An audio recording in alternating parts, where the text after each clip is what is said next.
Hires! Nagsi-self-care pala ako ngayon para ng kagubatan ang aking kilikili.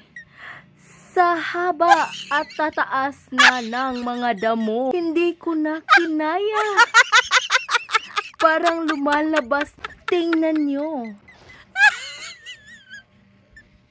Kita nyo ba? Ang haba na. Nahihiya akong itaas yung kilikili ko. Kasi hindi naman kaputian ang kilikili ko. Baka pagkatapos makita ninyo, i-bash ako. Sikreto lang naman natin ito. Kung gusto nyo talagang makita, agad-agad ko namang ipapakita sa inyo. Hindi na ako magpapapilit. Kasi nga naman, love na love ko kayo. Oh, ito na.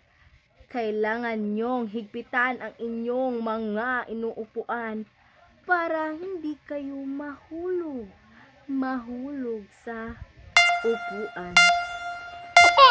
Hello! Kumusta kayo?